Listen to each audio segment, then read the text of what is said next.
A new year, a new Washington. This is just the beginning. A new year begins with a new president, cabinet, and Congress. Georgia has the power to set the tone for the next several decades in this country. And a showdown in Georgia. We're the firewall. This is the battleground for the entire country. Is just days away.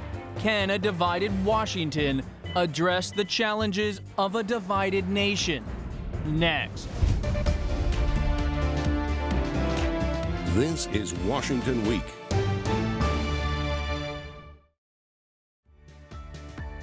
Once again from Washington, moderator Robert Costa. Good evening and welcome to Washington Week. It is a new year and immense challenges are ahead, just days before a divided Congress is sworn in just weeks before President-elect Joe Biden takes office. The pandemic still rages and millions of Americans are out of work, and Biden's agenda could hinge on two Senate runoffs in Georgia on Tuesday. Republicans currently hold 50 seats in the Senate. Democrats hold 48.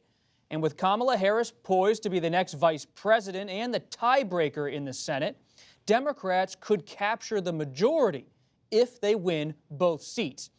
Biden and President Trump recently traveled to Georgia. Let's hear their pitches. This is something that's very important, and you have to get out and you have to vote. You have to make sure you have every vote counted. They cheated and they rigged our presidential election, but we will still win it. And they're going to try and rig this election, too. You all did something extraordinary in November. You voted in record numbers. You voted to improve the lives of every Georgian. And you voted as if your life depended on it. Well, guess what? Now you're going to have to do it again come January 5th. Now, that isn't the only big story at the Capitol. Next Wednesday, a day after Georgia, Congress will certify the electoral count, but there will likely be challenges from Republican supporters of President Trump. Joining us tonight to discuss the new Washington are three of my favorite regulars on this program. Yamiche Alcindor, White House correspondent for the PBS NewsHour. Peter Baker, chief White House correspondent for the New York Times.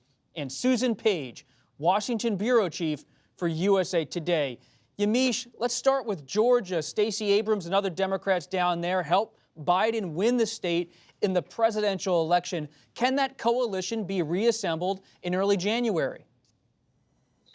Democrats are really hoping they can get that coalition back together. The pitch from Democrats is that this is really an extension of the 2020 general election. You heard Vice President-elect Harris, when she went down to Georgia, she said this year isn't over. 2020 isn't over until January 5th, making the pitch that her agenda and, of course, the agenda of President-elect Biden could not really go forward in a robust way without the help of Democrats in Georgia turning out to elect both those Democratic senators. And when I talk to Biden sources in the transition, they say the Senate Republican control, the Senate being controlled by Republicans is really the difference between a Biden agenda having a big backing, being able to have a robust agenda, and possible not only a hostile Senate to him and having to broker deals, bipartisan deals, and having to make compromise with senators, but also possibly a hostile Senate that will then be investigating him, possibly investigating his son Hunter Biden. So not only is this Senate race really a pivotal part of the Biden agenda, it's also whether or not Biden is going to be able to be bogged down with all sorts of things that he doesn't want to deal with in the middle of a pandemic, or whether or not he's going to be able to have a friendly Senate that allows him to do some of the things he wants to do. Peter, Yamiche just outlined the stakes, especially for President-elect Biden. He could face a hostile Republican Senate, or he could have a Democratic Senate. What's President Trump doing in the final days? Well, President Trump, of course, is sending mixed messages, as he often does. He's undercutting his own Republican candidates, even though he says he's for them winning and plans to go back for one last rally. By playing the game he did with the COVID relief bill and insisting after it already passed, with votes from Senators Loeffler and Perdue, denouncing it as a disgrace and insisting that they then raise the stimulus checks to individual Americans from $600 to $2,000. He put both those senators in a very awkward position. Both of them, of course, then came out and said they agree with the president, and they oppose in effect the bill they had just voted on, and were now for the $2,000 payments that he was insisting on. But the mixed messages obviously are a concern. If you talk to Georgia Republicans, as I have, what they'll tell you off the record, not on the record, is that they're concerned that the Democrats are unified and they have a singular, obvious message, which is, defeat the Republicans and give Biden a chance in the Senate, versus the Republican side, which has, sort of a mixed situation where you've got a president saying he wants these two Republican senators to hang on. At the same time, he's saying you can't trust the system, that the system is rigged, that it's corrupt, that in fact the elections are, were stolen from him in last month, and therefore the implication is, of course, it could be stolen from Republicans in January. If that simply depresses the vote by even say 2%, that's a huge advantage to Democrats. Now, it's still a Republican state that's trending Democratic, and I think Republicans have a lot of advantages in this state. But you're right, and Yamiche is absolutely right. Everything is on the line here. Susan, candidates matter too. What's your assessment? What's your source's assessment of Senator Perdue running against John Ossoff, the young Democrat down there, and Reverend Raphael Warnock, the Democrat challenging Senator Loeffler? What's the actual state of the race? Well, the state of the race is pretty close, and all of us have learned to be a little skeptical of statewide polls. The fact is both of the Republican incumbent senators are candidates with problems that involve controversies over their stock trades. The Democratic candidates have some controversies of their own about their positions. But in the end, it seems to me this is a race that comes down less to the strength of the individual candidates and more to the broader message of the parties. For instance, it is hard to imagine that these two races go in different directions, that one Democrat and one Republican is elected. That would require voters to go to the polls and split their ballot. This is more, I think, it's effectively nationalized. If you want evidence of that, just look at the money that's been raised. Both of the Democratic candidates raised more than $100 million in the last quarter of fundraising.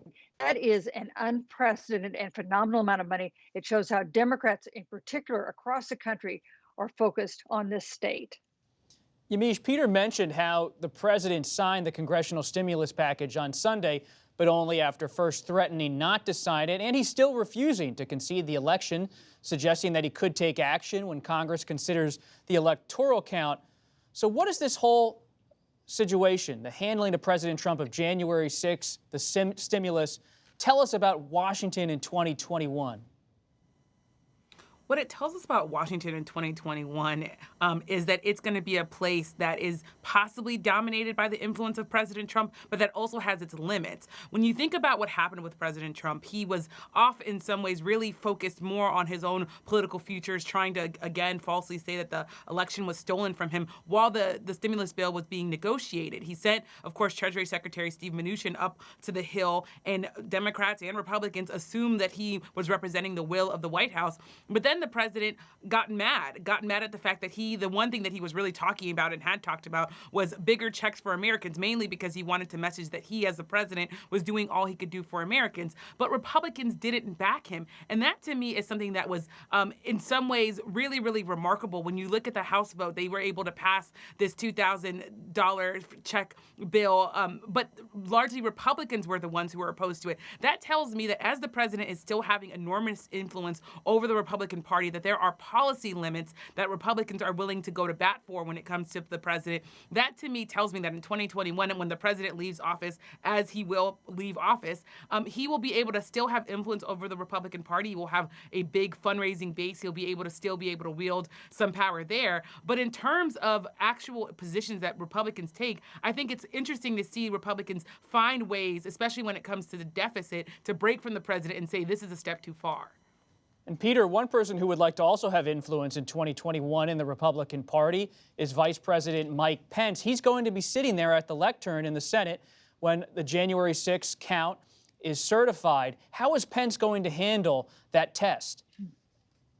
Yeah, it's a great question, right? The Constitution and the statutes that have been set out governing how this day will proceed and require the president of the Senate, that happens to be the Vice President of the United States, in this case, Mike Pence, to preside over this joint session of Congress as they open these votes. Very awkward position. Now, he's not the first vice president to be in an awkward position that way. Al Gore, of course, had to preside over the Electoral College count in 2001 that declared George W. Bush the victor over Al Gore. That was certainly painful and awkward. But the situation here is worse in a lot of ways for Mike Pence because he's got the president of the United States, Donald Trump, who has been, who he has always been deferential to for 4 years, calling this a crooked election and demanding that Republicans do something to stop it in this event, even though that's not going to happen. And Mike Pence would be the one presiding over it. It's very awkward for him. He doesn't want to anger President Trump. On the other hand, of course, he has a constitutional and legal duty to be there and to preside over a smooth and orderly event, at least as smooth and orderly as it can be. And so I think that this would be not something that Mike Pence wants to have on his shoulders, but he will. I'm sure he'll take it on and he'll do what he can. But it's the other thing I want to say, by the way, coming back to this election in Georgia about Biden, is just if the Democrats win, it's still not necessarily an easy path for Joe Biden. The Democrats are to control this Senate 50-50 with Kamala Harris being the tiebreaker. That's a really, really, really narrow majority, obviously, to have. Any single Democratic senator at that point, including Joe Manchin in West Virginia, Mark Kelly, Kristen Sinema from Arizona, more moderate, more conservative even Democrats, could hold up any kind of legislation. And that means that there will be a lot of pressure on President-elect Biden from the left to do things that they would like him to do, that he might like to do. He may not have the votes to do it, and there'll be disappointment if he can't. Susan, can you build on that, how you see, based on your reporting, the dynamics inside of the Democratic Party? Well, I think Peter makes a great point that even if Democrats win both of these Georgia seats and have control of the Senate, that is better than not having control of the Senate. But we may see a Washington in which the moderates really rule on both sides. Moderates like Mitt Romney from Utah, for instance, who's been one of the few Republicans to defer with, to break with Trump while Trump was in office. Joe Manchin, who's also been willing to cross party lines. We're going to have a different kind of situation than we've seen over the past couple of years, where Republicans really had very tight control of their troops. Nancy Pelosi in the House, very tight control of her troops. Of course, in the House, the Speaker still has a lot of control, even with the very narrow majority the Democrats are going to have then. But one of the messages we've heard from Joe Biden from the start is he sees a path for a more bipartisan Washington. A lot of people think that is naive. The conventional wisdom is that's naive. It's either naive or it's brilliant, because if he can do that, that might be a way to not only get things done in Washington, but also to bring our divided country more together. Let's dig into that point Susan just made about will the centrists rule Washington or not? Because President-elect Biden faces a daunting slate of issues this year, starting with the pandemic and its economic fallout. And as December closed, let's not forget more than 330,000 Americans had died. More than 20 million Americans remained out of work. Businesses shuttering nationwide. Biden has struck a confident tone. We look forward to the start of a new year, fresh with hope and possibilities for better days to come. But clear-eyed about the challenges that will not disappear overnight. We've overcome incredible challenges as a nation, and we've done it before, and we will do it again. This is the work that lies ahead of us, and I know we're up to the task. And Biden has been assembling a cabinet to tackle the obstacles awaiting him. Many of Biden's picks will be historic first, but it hasn't been all smooth sailing for him or his team, with some progressives frustrated by his nominees. Yamiche, how do you see the cabinet rollout in the Senate proceeding in February and March? Well, the way that I see it rolling out and proceeding is that Joe Biden and President-elect Biden is going to continue to make the case that he's assembling some of the most experienced people in their fields. There are also a lot of them alums of the Obama-Biden administration. But what you're going to hear from progressives and what he's going to be up against, and why that slim majority in the Senate is something to really keep our eye on, when, as Susan mentions, is the fact that he's going to be facing progressives who want more say in the party. A lot of the people that he's picking are seen as people who are not very progressive, who are seen as moderate Democrats or Democrats who are in the mold of the former Biden-Obama administration. And as a result, there are people I think that are going to be very, very concerned. Now, Biden, I should say, as he's talking about the fact that he is going to have bipartisanship, he's also making the case that he's going to be able to really bring together the Democratic Party, where you have progressives who are pushing still for more. Many people saying that President-elect Biden still was not their first choice. A lot of people still very upset about Bernie Sanders and his loss to President-elect Biden. So he's going to really be navigating a bunch of different things, including how to tackle vast issues when it comes to not only the coronavirus pandemic, but race and climate. There are some real big differences between the way that progressives see that and the way that more moderate Democrats see that in terms of how they will deal with those issues. You're also going to be seeing, I think, a real fight in the House when it comes to Nancy Pelosi. Yes, she's, of course, very, very powerfully still the Speaker of the House as of now, but there are still some incoming freshmen, progressive Democrats who are saying they don't want to back her. So we should be watching that space to see how Joe Biden is going to have to deal with the Democratic caucus that may break with him on some key issues. This is Biden's moment, Peter, but also McConnell's moment. Does he extend a hand to Biden on most of these nominees, or is it total political war from the start? Yeah, that's a great question. I really think that that's one of the first tests for this new Republican majority or minority, whichever they are. I think they're definitely going to try to take their shots at a few of them. Obviously, the Republicans have already signaled that they plan to oppose or at least take shots at Neera Tanden, who is the president-elect's nominee for the Office of Management and Budget. She's a Hillary Clinton team veteran who has been the president of the Center for American Progress over the last few years. Outspoken person. Her Twitter account has offended some Republicans and some Bernie Sanders supporters on the left. They may take some shots at a few others as well. Javier Becerra at the Department of Health and Human Services. It's not clear, though, that they'll go across the board and try to deny him, the rest of his team. I think a lot of these are people he's putting forward who have respect on the Republican side of the aisle, even if they're not necessarily, close friends. The question for McConnell, though, going forward is going to be how much is he going to want to deal with Joe Biden and how much is the noise from outside his chamber going to influence things? Just think about this for a second about what we just saw with this COVID relief package. You saw President Trump, while still in the White House, manage to blow up a deal that McConnell had negotiated with his own administration.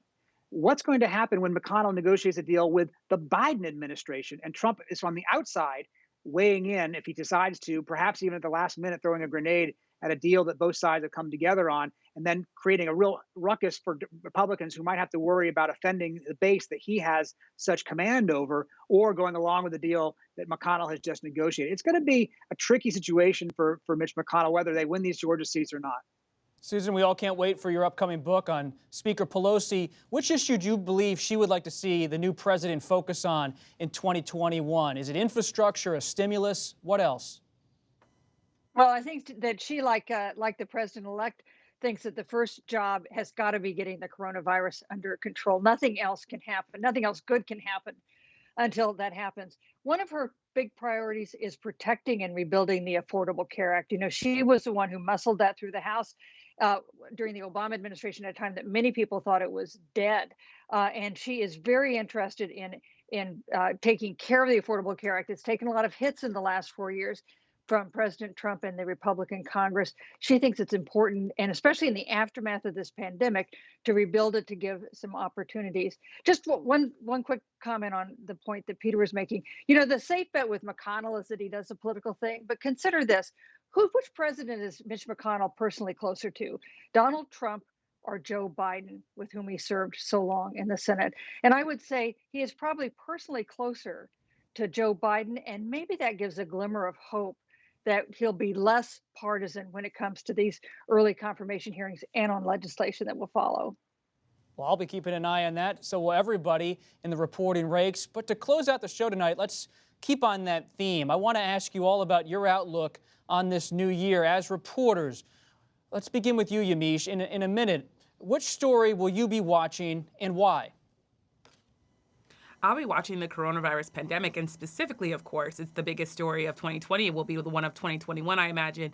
But specifically, I'm looking at how is President-elect Biden going to deal with Republicans? How is he going to navigate trying to get another COVID relief bill passed? The last one took months and months of negotiations.